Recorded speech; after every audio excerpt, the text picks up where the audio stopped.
Ukrainian President Volodymyr Zelenskyy has rejected any deal with Moscow that would involve him giving up land after President Trump suggested such a concession would be beneficial to both sides ahead of his summit this Friday with Russian President Vladimir Putin in Alaska.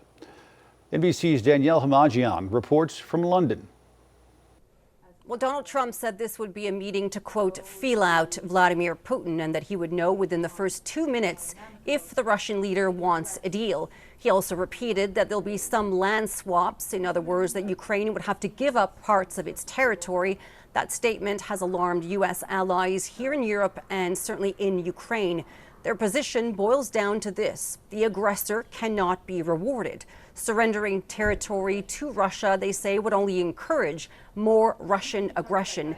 Now, it doesn't look like Volodymyr Zelenskyy is on the guest list for Friday, but however, Trump has noted that he would immediately relay the details of his conversation to the Ukrainian leader.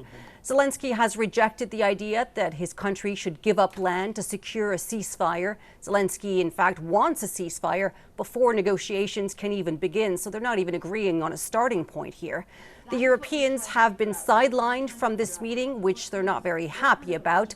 They're also unhappy about the fact that Ukraine itself, the country that's been invaded, will not be there. Now, tomorrow, on Wednesday, there'll be a series of virtual meetings, an emergency virtual summit, if you will. Donald Trump is expected to join some of those meetings that will include European leaders and Volodymyr Zelenskyy. It'll be their last chance to make their case collectively before Friday's summit. Danielle Hamamjian, NBC News, London.